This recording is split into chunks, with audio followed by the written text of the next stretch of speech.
Hey guys, I'm back. Today we're going to work on the sleeve on his left arm or right arm, depending on which way you're looking at the character. So this is the all-thread rod that basically goes through the aluminum, and it's kind of a pain in the butt to get that sleeve on and off. So I'm going to be basically doing something different today to install it.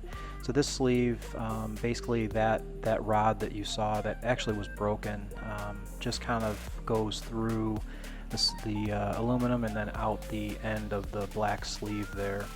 I'm going to do a little something different. I decided instead of using all-thread rod, I'm going to actually use some bolts. So we'll try this out and see how this works. So what I did is I just basically purchased a couple of 4.5-inch long. It's still a 1/4-inch 20 thread depth bolt, but I'm going to use some 5/16-inch washers instead of 1/4-inch washers just to give me a little bit more of a diameter. And basically, I just have them loosely on there. I don't really have them real cranked down or anything. I mean, it's just enough to kind of hold the sleeve on there, but this is easier because you just push the bolt right through. It already has a head that's permanently attached, so you don't have to worry about the nuts turning. So I'm going to keep an eye on it and see if this actually works with the movements, but for now it seems to be working just fine.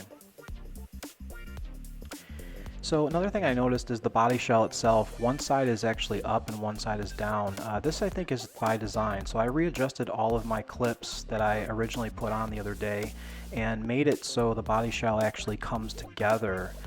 So now actually one of the sides slides under the other side, which actually makes him a little bit more slimmer and gives a little bit more room on the left arm. So we'll go ahead and we'll just air him up, and we'll just go ahead and we'll go through some of his movements again with the body shell on. I also did put the skull. You can see his head skull is now installed as well. Basically brand new hardware, 1/4 20-inch, once again, 1/4 20-inch nuts and bolts.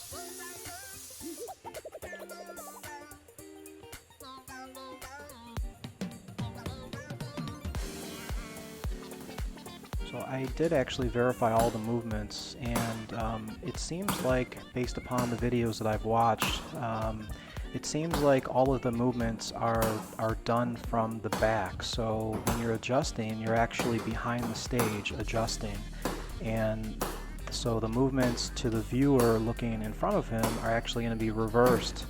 But seems like that's how. It seems like that's how it is if you compare it to the Paradise videos that are put out there on YouTube. So all of the adjustments are made from the rear, and they all seem to be matching up with the positions as part of that video. Alright, well, it looks like that's about it we're going to do for today. We'll just go ahead and we'll just air him down. Yeah, I mean, I'm making some decent progress. I appreciate all the help in the comments. I appreciate all the feedback. It's really been fun for me, and please stop back to see more of the restoration. Take care.